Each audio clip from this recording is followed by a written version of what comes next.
माननीय अध्यक्ष महोदय, आपने बजट के ऊपर बोलने का मुझे समय दिया, आपका बहुत बहुत धन्यवाद।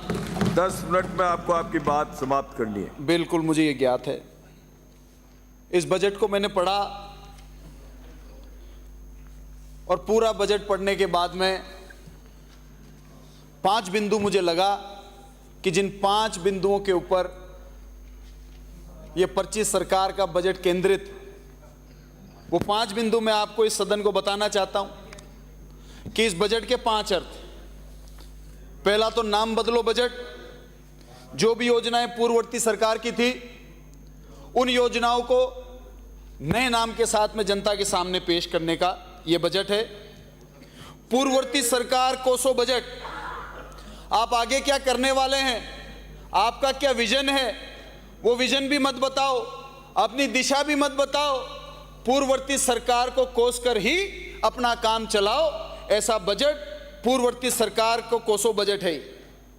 तीसरा, जो सरकार नहीं सहेगा राजस्थान कहकर इस राजस्थान के राज में आई, इस बजट से तो ये लगता है कि अब बेरोजगारी, महंगाई और अपराध सहेगा राजस्थान बजट हमारे बीच में आ चुका है। पक्षपात करने वाले इस बजट की, जो कि मैं बाद में आपको बिंदु बताऊंगा, भाजपा को वोट नहीं देने वालों के साथ बदला लेने वाला यह बजट माननीय मुख्यमंत्री और माननीय उप मुख्यमंत्री महोदय ने पेश किया है। आंकड़ों के साथ में जनता को गुमराह करने वाला बजट प्रदेश की जनता के सामने इस सरकार ने रखने का काम किया है। सबसे पहले मैं बात करूंगा, क्योंकि राजस्थान में बहुत बड़ी आबादी है जो किसानी करती है और बहुत बड़ी आबादी है जो किसानी के ऊपर आधारित। बार बार एमएसपी की बात होती है। देश के अंदर 700 किसानों ने एमएसपी के लिए शहादत दी। 125 रुपए प्रति क्विंटल एमएसपी बढ़ाकर वाहवाही लूटने वाली सरकार सदन में यह बता दे कि 2700 रुपए क्विंटल गेहूं खरीद की वादा करके 2400 रुपए क्विंटल में गेहूं की खरीद करी, और पूर्व में जहां 1.5 लाख से 2 लाख मैट्रिक टन एमएसपी के ऊपर खरीद होता था, अगर इस साल 10 लाख मैट्रिक टन भी खरीद हुआ हो तो यह सरकार इस सदन को बता दे। इसलिए मैं कह रहा हूं कि आंकड़ों के आधार पर जनता को गुमराह करने वाला बजट।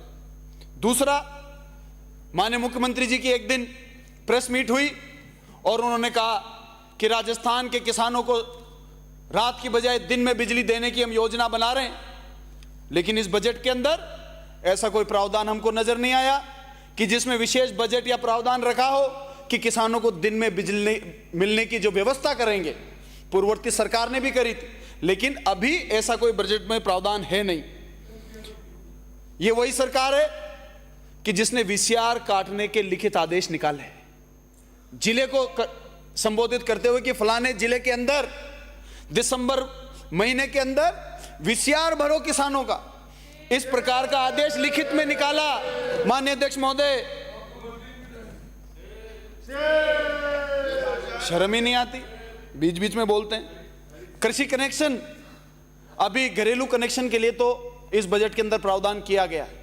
अब वो कितने होंगे वो तो जब बजटीय वर्ष पूरा होगा तब पता लगेगा, लेकिन कृषि कनेक्शंस को, पुराने पेंडिंग के जो हमारे कनेक्शंस हैं, उनको लगाने के लिए कोई बजट के अंदर प्रावधान नहीं है, कोई व्यवस्था नहीं है। इस बजट के अंदर उल्लेख किया गया कि किसानों की आमदनी 1.5 गुना की जाएगी, तो वो किस आधार पर 1.5 गुना होगी, उसका कोई प्रावधान इस बजट के अंदर नहीं हुआ। माननीय अध्यक्ष महोदय, यह बजट पूरी तरीके से इस प्रदेश के किसान के सपनों का, इस प्रदेश के किसान के बच्चों के भविष्य का और प्रदेश के किसान के अरमानों का धोखा है। ये अब मैं आना चाहूंगा युवाओं के ऊपर, रोजगार के ऊपर।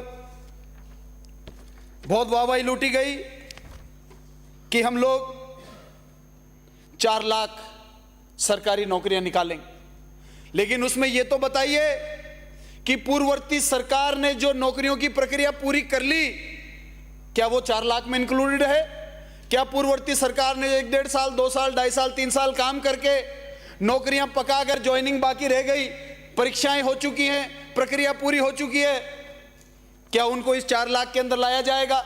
और मैं तो दावा कह रहा हूं, आज ये प्रथम सत्र है बजट का, अगर 4 लाख नौकरियां देंगे तो मान जाएंगे इनको।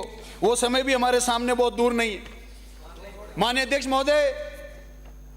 महोदय, बात में अपनी ही बात में विरोधाभास है। एक तरफ तो कह रहे हैं नौकरियां दे रहे हैं, दूसरी तरफ बिंदु 51 में सरकारी एवं निजी क्षेत्रों में स्किल अपग्रेड के साथ 10 लाख से अधिक रोजगार के अवसर उपलब्ध कराएंगे। रोजगार दोगे कि अवसर उपलब्ध कराओगे? अवसर तो उपलब्ध है, राजस्थान में हजारों इंडस्ट्रीज है, अवसर तो है, लेकिन रोजगार दिलाने में सरकार की क्या योजना है, सरकार का क्या रोल रहेगा, यह पेश करें। दूसरा पॉइंट संख्या 54 में, बिंदु संख्या 54 में 5 वर्षों में 50,000 से अधिक एवीजीसी एक्सआर पॉलिसी लाई जाएगी, जिससे 50,000 से अधिक रोजगार के अवसर उपलब्ध हो सकेंगे। और रोजगार देना चाहते हो कि अवसर देना चाहते हो? आंकड़े दिखाकर जनता को भटकाना चाहते हो?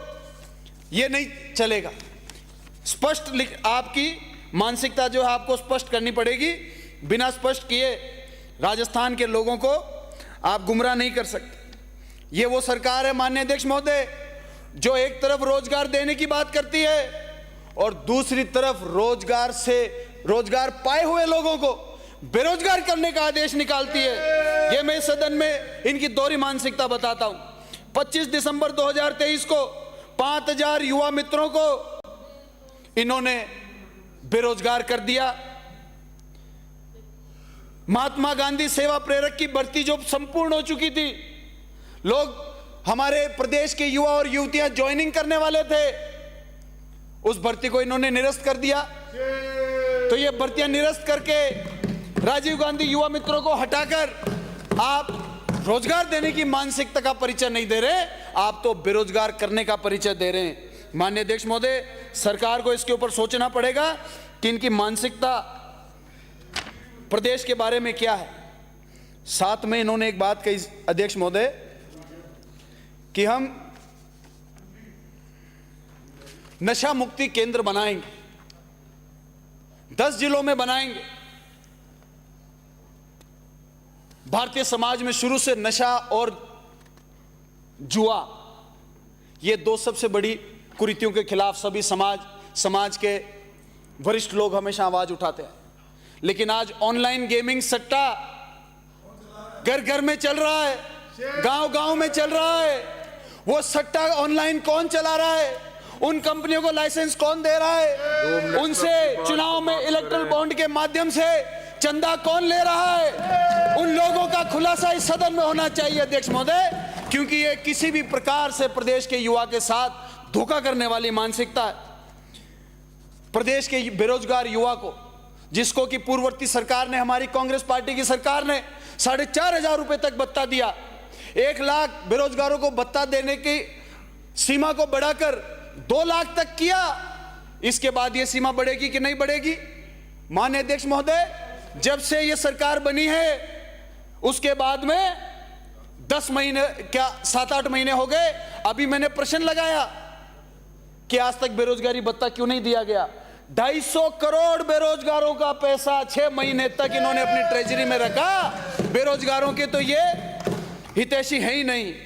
साथ के साथ अध्यक्ष महोदय, युवाओं के लिए, सभापति महोदय, युवाओं के लिए खेल बहुत जरूरी है। खेलों में पूर्ववर्ती सरकार ने आउट ऑफ टर्न पॉलिसी बनाई कि जो खिलाड़ी अव्वल दर्जे के खिलाड़ी हैं उनकी सरकारी जॉब लगने का रास्ता खोला।